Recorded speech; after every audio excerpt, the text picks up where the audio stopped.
Now, Sports Talk with Brodes. Here's Hunter Brody. Damn, that was a damn good win. That was impressive as hell. I'm like stunned and speechless that just happened. The fact that they went to a 2-3 zone and shut down that Pacers team, they did it with perfection. The bench was a huge spark plug. Matisse Thybulle, Dwight Howard grabbing rebounds whenever he wanted to. Tyrese Maxey, and yes, of course, your favorite, not mine, Furkan Korkmaz delivered with some big shots. If you want to have the excitement tonight towards Furkan Korkmaz, I won't steal that from you. You know my feelings. Have fun. Have at it. That's all you. You can be jumping up and down thinking that this kid is going to be something special for you when I know he's not. But hey, have at it. Made some shots down the stretch. He also airballed a couple and then was looking at the refs to complain and bitch. But I digress. Let's have some fun today. Let's break it all down. Wow. And look, give credit to Tobias Harris, because I think he's somewhat getting unnoticed, and not really like unnoticed in tonight's performance, but because the bench was such a spark plug, and because of the defense and Matisse Thybulle getting all the deflections, and him and Ben Simmons being at the top of that 2-3 zone, I think it's falling too far down the list. Tobias Harris was very strong and very crucial, and I'll even go as far as saying Ben Simmons played a very important role in this win. I thought early in the game, when it looked like the Sixers were just going to get destroyed and obliterated, he was so aggressive. It somewhat helped the Sixers stay in reach. They were in grasp because of what he was doing with lowering his shoulder, getting to the basket. At the end of the first half, they were down 9 points. It felt like they were down 59 points, but they were down 9 points. Ben Simmons, he shot 6 of 9 from the field in that stretch. He had 12 points, 4 steals, a couple blocks. He was bringing the intensity, and then he finished with 21 points, and he took a comfortable amount of field goals for my liking. He allowed the Sixers to somewhat stay involved through the early stages that then somewhat snowballed, no pun intended with that damn snowstorm that's occurring right now, but it snowballed into allowing the bench to have an opportunity to somewhat even take it. And I know that sounds ridiculous considering it was like a 20-point blowout at one point, but if you take away what Ben Simmons was doing early, I don't think you're even in the position. It would have been maybe a 30, 35-point blowout. You understand? So, damn. I mean, I'm stoked. I really am. Without Joel Embiid, this team falls apart in a blink of an eye. They have no idea what to do. They have no idea what to run, and they look like a lost team out there. But they found a way to bring everyone together and say, yo, fellas, pick it the hell up. And that's exactly what they did. It was like the Pacers, their rhythm was taken away from them. And I was told that there was one coach who was the dumbest coach, the only coach in the history of the sport of basketball that didn't know how to make shots when a zone was thrown his way. All I'm saying is, it seems like maybe the zone just throws teams out of whack, and it's just the natural way it goes down. Just saying. Then you even heard Coach Lynham during the postgame say, you don't really have much to beat zones. Your playbook is thick as hell when it comes to man-to-man. So when teams throw zones at you, most of the time you just try and run your offense through that.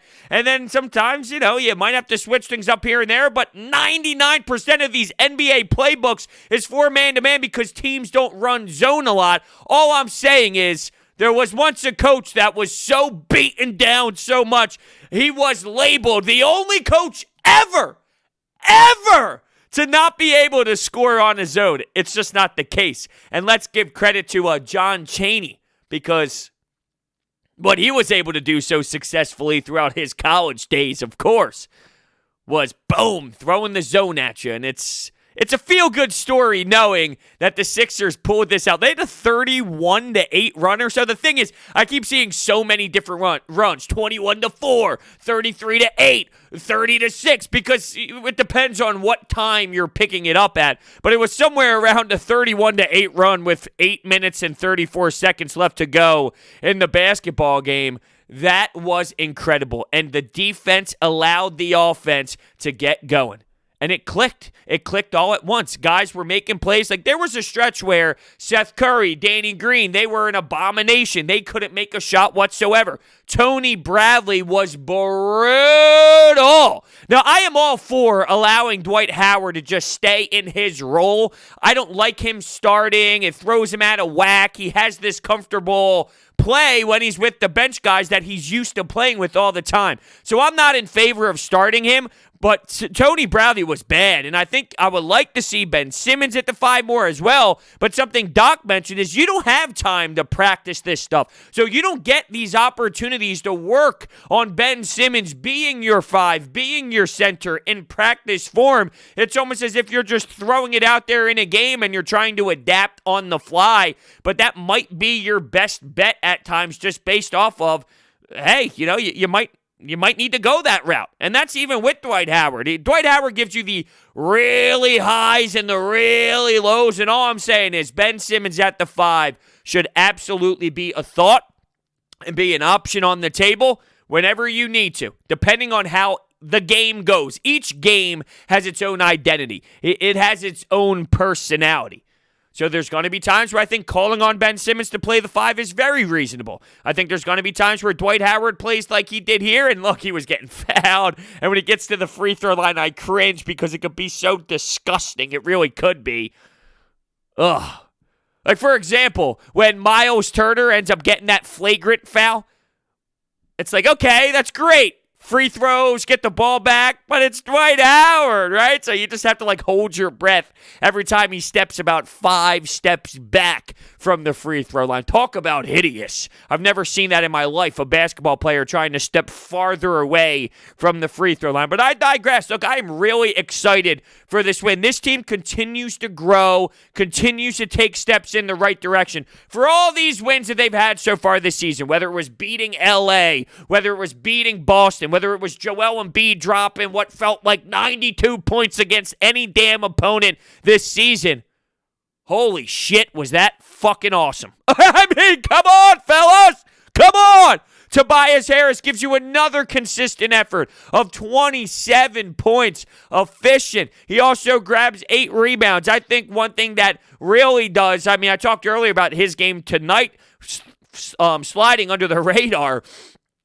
His ability to rebound is something that I think doesn't get enough attention. He does a great job on the glass. And when you look at a night where Dwight Howard's cleaning up 15 in about 25 minutes of play, I love the fact that Tobias Harris cleans the glass and then the boys somewhat move in transition and get up there on the court.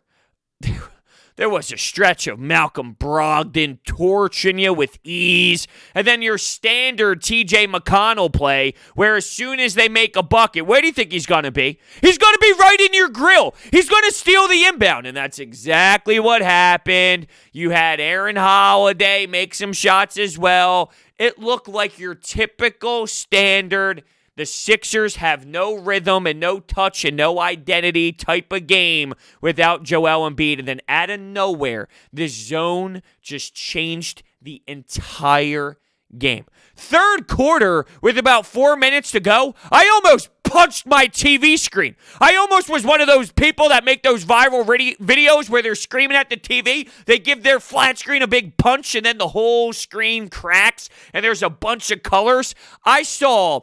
It was Matisse Thybulle, Seth Curry, Shake Milton, and Ben Simmons all right around the paint. And here's Doug McDermott getting 2 or 3 offensive rebounds in the same sequence.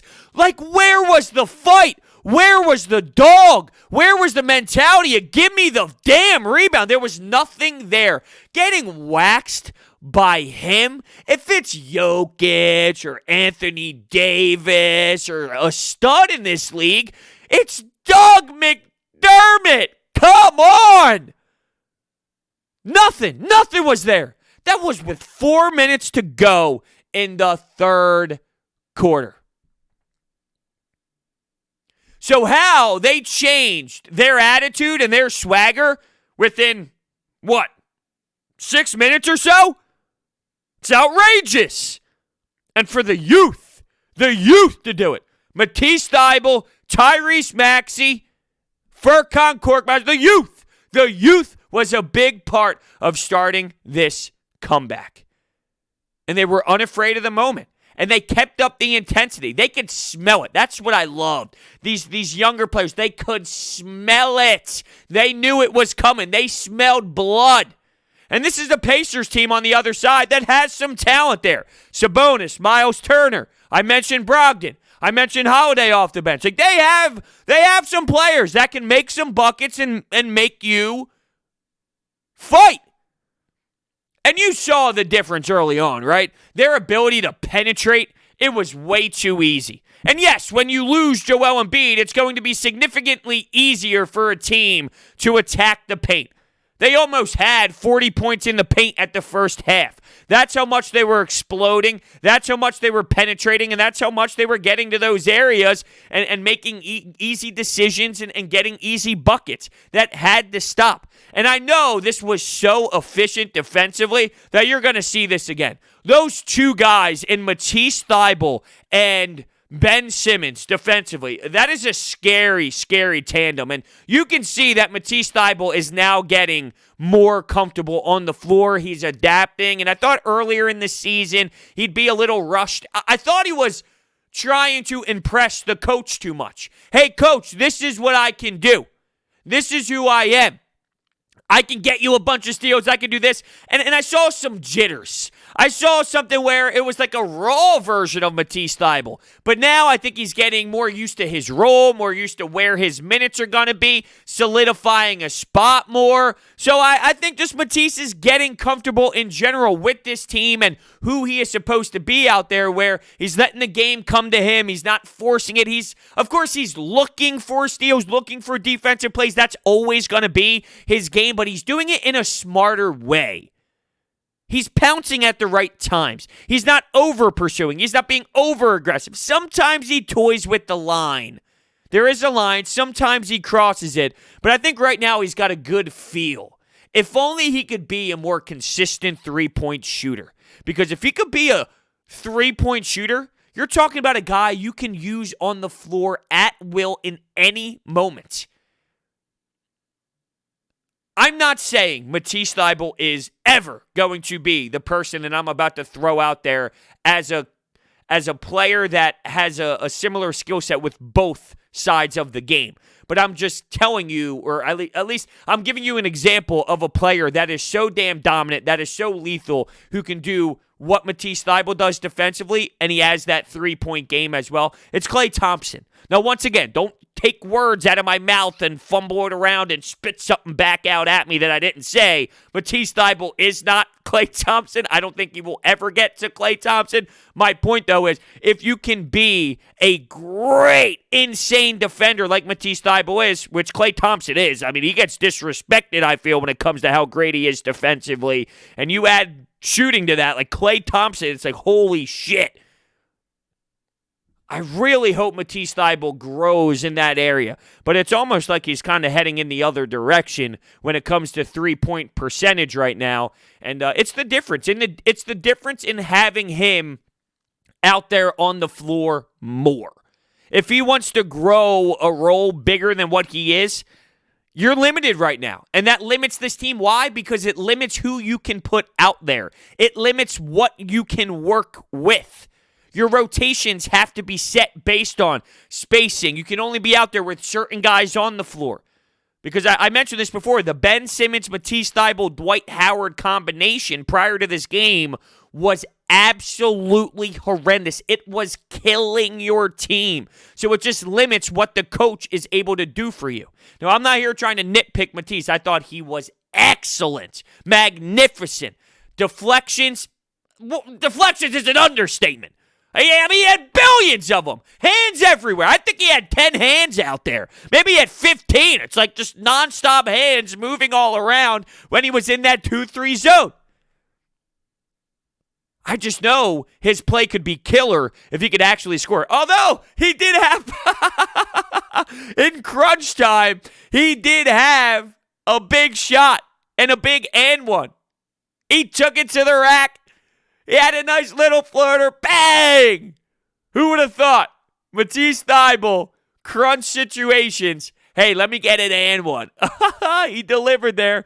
He definitely did it. And so did the fan favorite Furkan Korkmaz. Made some shots. Congratulations. Made some shots.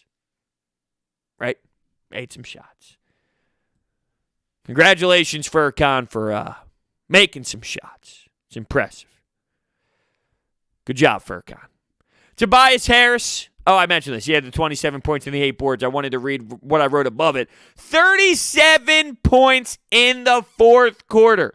If you go to the first quarter, they only had 18. And it was bad. But it was weird because they were shooting really well from the 3-point line. They were atrocious from the 2-point spots.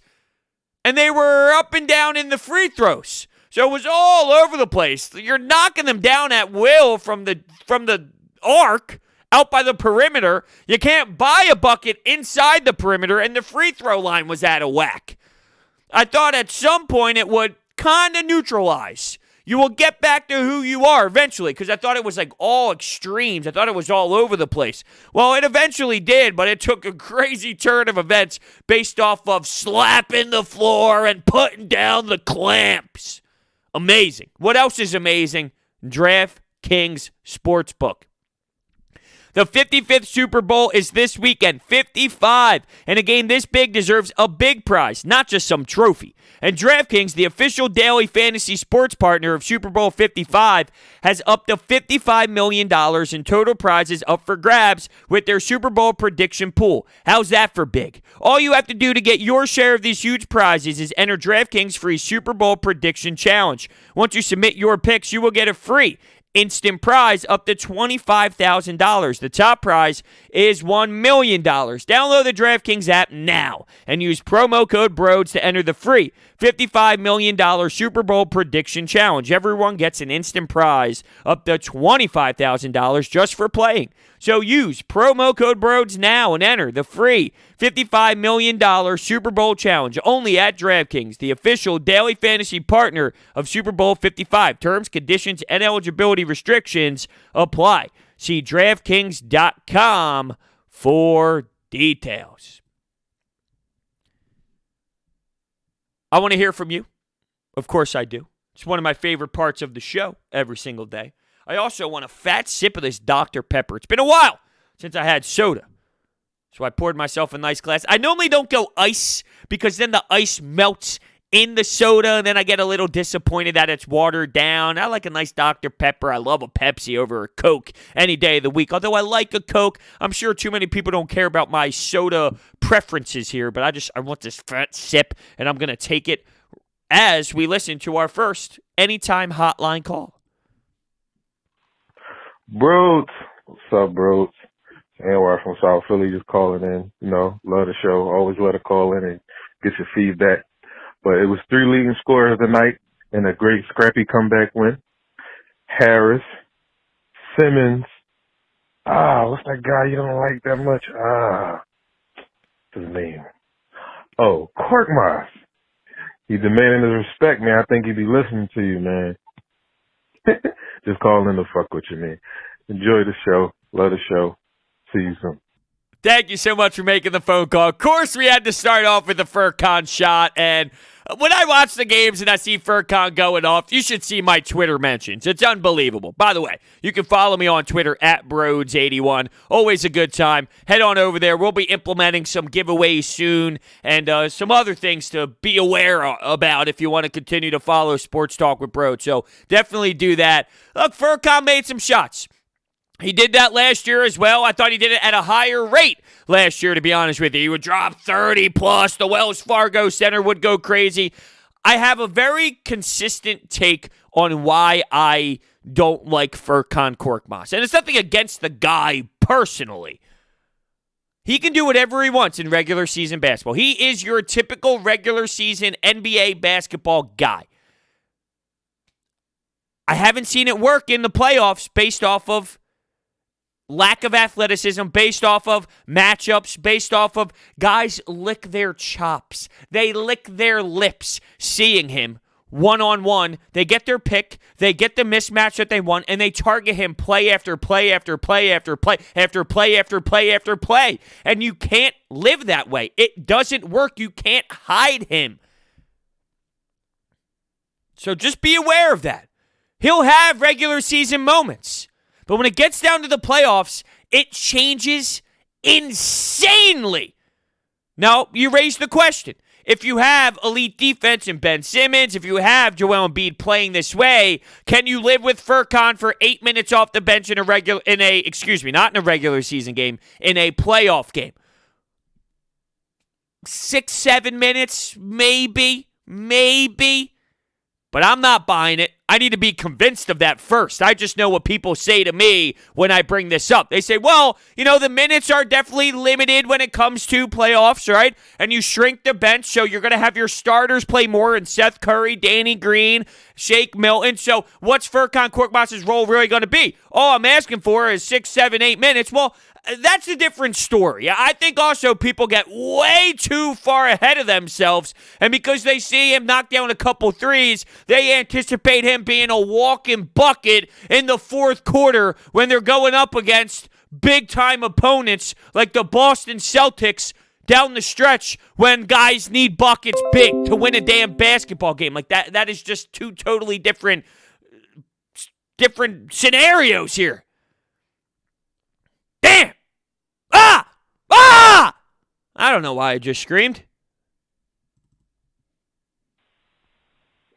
Yeah, what's up, Brodes? It's Liam from South Philly. That was a really big win, honestly, to show that we could win without Embiid. And I believe they said on air that it was the biggest fourth quarter comeback from since '08. So, I mean, to win without Embiid and Ben really looking like an all-star and Tobias really looking like an all-star as well, that they could win without Embiid, just in case, anything happens. But they also have the capability to take over. It's huge. That's a huge victory for this team, and that's what championship teams do. And I don't believe we could have done this under Brett Brown.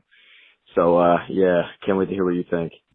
Yeah, I think that's fair, right? I mean, I think it's fair to say this is one of those wins that you probably wouldn't have snuck out last year, because I don't think that Brett Brown would have just threw a random 2-3 zone in there. I think that's very reasonable. I still have trouble, though, because they've won how many games to this point, and I think after every game I hear that they wouldn't have won that last year, although they won over 40-plus games last year, and the shortened season kind of screwed everything up going to the bubble and all. But years prior, they won 50-plus, 50-plus. So I have, personally, this is just the way I see it. It doesn't mean you have to see it this way. But the way I see it is, after every game, when you say you wouldn't have won that in the years past under the last coach, well, that's not true. I know you might want to make it seem that way, but it's not true. I've had that debate before. But in terms of tonight, yeah, I don't think Brett Brown would have went to a 2-3 zone. I don't think he would have changed things up. He probably would have just gave you your constant run, or he probably would have just put the bench out there. But to be fair, Doc Rivers, at least the way I've seen him coach this year, there's plenty of times where he waves the white flag early and just throws all the bench guys out there. He did it tonight. He saw it. He smelled blood too. I said the youth players, the young players, they smelled it. The coach smelled it as well, so he didn't throw the white flag. But he's done that many times this year where, hey, look, the game has a lot of time left. Yeah, the other team is up a decent portion. But Doc's like, hey, it's a regular season game. Don't worry about it. It's a random Wednesday night. The difference is, though, this was really generated by the players that are so raw and so new to this league that it's such a big statement. It's such an impactful statement to know that you look yourself in the mirror after the game and you're fresh into the NBA, whether you're a first-year guy, a couple years in the league guy, you're still new to this, right? So to know that you can look yourself in the mirror and say, damn, I really did help spark this comeback to a legit degree. It builds confidence. And as you see with a player just like Tobias Harris, confidence is crucial in taking that step into becoming a player. And Tobias, man, is he really playing fantastic ball. I admire this turnaround out of him. It was low last year. He was lost. He really didn't know what he was supposed to be, where he stood. Who was Tobias Harris? He did not have a good grasp of who he was. And sure, you can put that on the coach for sure. But he was making brutal decisions. Like at some point, too, what the hell are you doing out there, right? You're trying too much. You're doing this. You're doing that. It goes on the player as well. But this is fresh. It's new. It's like, hey, I know I can do this. And the more and more he puts out these efficient games, the confidence just grows and grows. The head gets bigger and bigger and bigger, but a good way. In a good way, not a bad way. Sometimes people can get too cocky, too confident, and it eventually explodes. Tobias Harris, I don't think is that kind of guy. I think he's got a great head on his shoulders right now. He's a great dude, great leader. It's all about the team first. But with that being said, the team first and him getting his and doing it with a bit of swag right now, man, I am here for Tobias Harris, telling a lot of us, and me being one of them, to shut up. Shut the fuck up. What did you say about me? Fuck you. I like that. Say it to my face, Tobias, in a good way. Like, I'll take it. Give it to me, damn it. Give it to me. I'm here to accept it. Keep it up, though. Keep it up. Man, what a win. That was crazy. I am still shocked with how we actually came back, because in the fourth quarter, that defense was amazing. I think we held them to without a field goal in like the final 6 minutes. Furkan stepped up, Matisse defense, Ben Simmons' defense. The defense as a whole was just amazing, and I'm very impressed with this comeback because the first half was brutal. I mean, it was hard to watch, but I'm happy with how this game turned out. Just on to the next one now. On to the next one. Yeah, they got a couple days off, and I was a little bummed out to not see Joel Embiid in the lineup because he played against Minnesota. You would have just imagined he would play, but I'm not against it. I understand. He's not going to play every game, even though this is a different Embiid and it's a different mentality from the organization. It is a little bit different.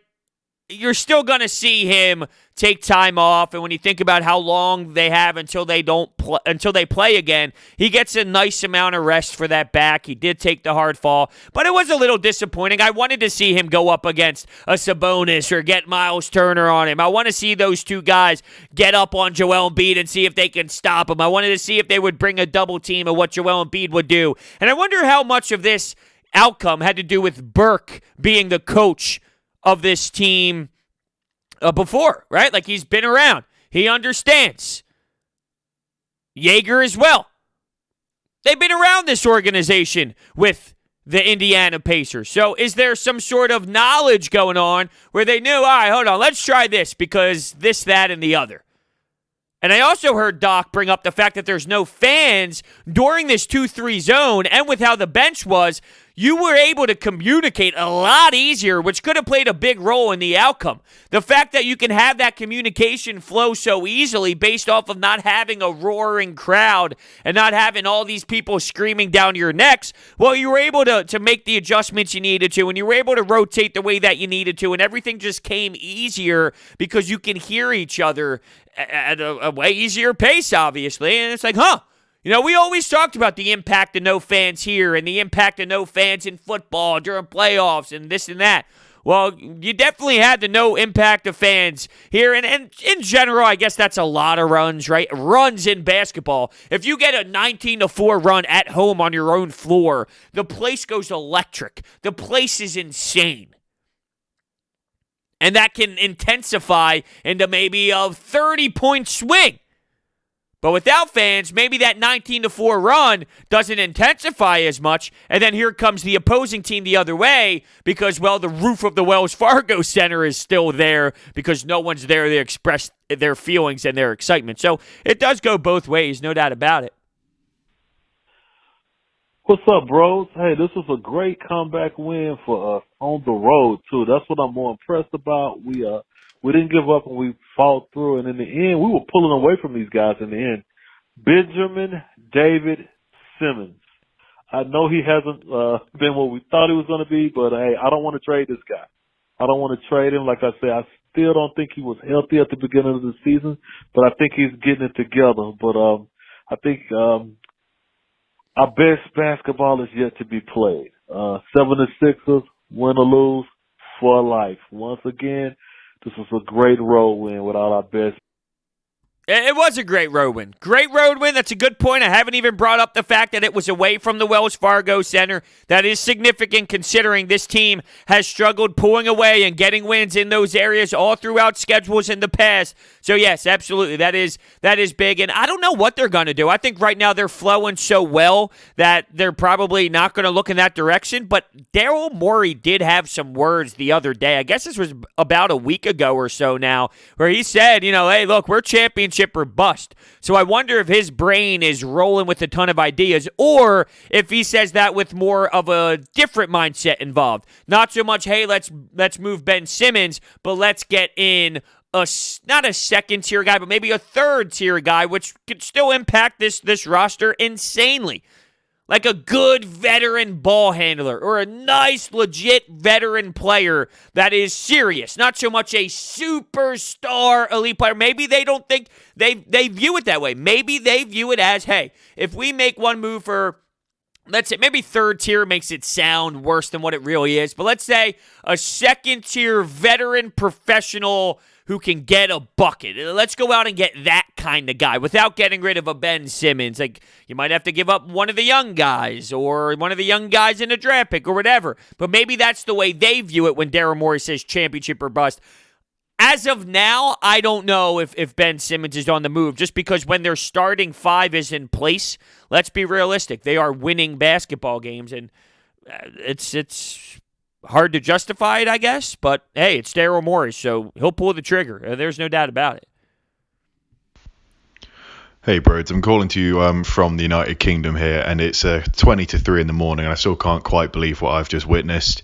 It was snatching victory from the jaws of defeat, seemingly, and we can attribute this to a lot of things, but primarily it's defense, and in particularly when Doc decided to throw out that 2-3 zone, because it completely threw the paces off, and they didn't know how to recover. I mean, the run was, I want to say, 31-6 in that last 8 minutes, and Matisse and Simmons, as you'd expect, were fantastic on that defensive end, and they managed to get us over the line. I'm really happy with what I've seen, and you hope, because it was us turning a corner for how we're going to play without Joel, but I don't want it to paper over the cracks. Look, yeah, Furkan was great, but I can't trust the guy for the remainder of the season when we're in these situations. Similarly, we can't just expect to just overturn a 20-point deficit in the fourth quarters and then try and snatch wins late on. There's a lot of good to take from this, but on top of that, we need to appreciate that there's still a lot of issues with this team.